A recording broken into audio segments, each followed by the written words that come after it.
Hey everybody, and welcome to my N5 series on the SP404 mk2, where I cover a topic in about 5 minutes.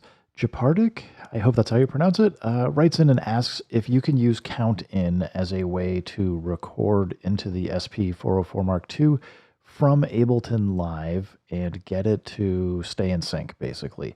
And the answer is mostly yes, this should work. So I've got a drum break here,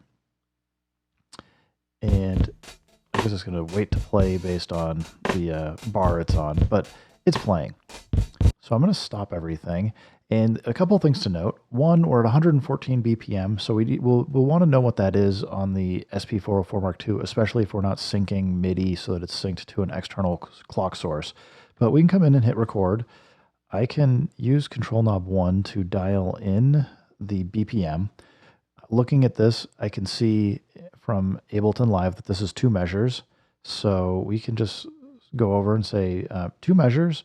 And if we hold shift and go to count in, we can set it to wait. And because this does start with a note here, so it's going to be playing, this should work completely fine. So we're just going to pick a pad. It's now waiting. And as soon as I hit play here, we can see it picks it up and it records through the 2 measures. So let's stop this here and we'll turn loop on. See how it sounds. I mean, it sounds fine. I think I might have heard a little tiny, there's a tiny click in here. Not sure if it's on the start or the end, but yeah, it's probably on the start here. We can see where it doesn't quite hit a 0 cross. Hopefully you can see that. You know, these aren't going to always be exactly 100% perfect, but we can go shift, pitch, and speed to get into envelope. We can try hitting the attack at 1. If we really need to, we could hit release at 1 as well, but let's see how this sounds.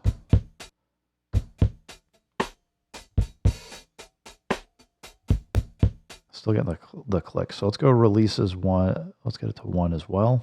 See if it cleans it up. That's much better.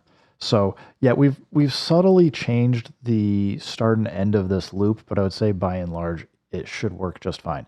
Now, a thing to point out though is, let's say we have something, let's see if I can find something over here in what I've got for audio. I don't know, it doesn't matter. We'll go dubstep and see what we have here. Let's go bass loops. Well, this one starts at the beginning. I'm trying to find one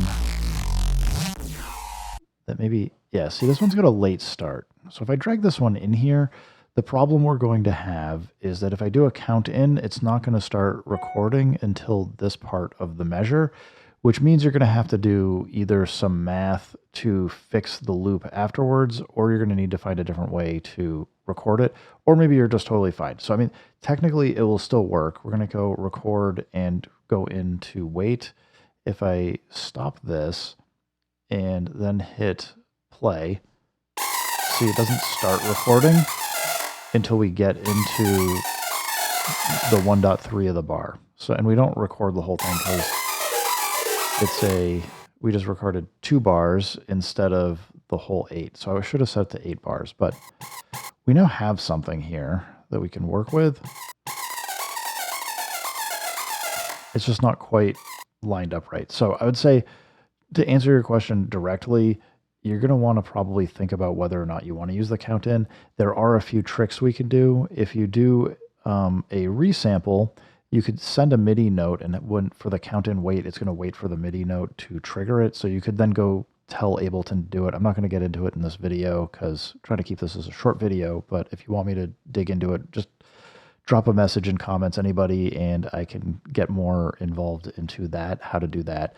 But yes, you can use count in wait. It will wait until it starts seeing audio past the threshold and then start recording, and it will frequently loop up correctly, although you might need to use the envelope to adjust it. Anyway, guys, thanks for the questions. I hope this helps you out. Keep making music, keep having fun. Remember, if it sounds good, it is good, and peace.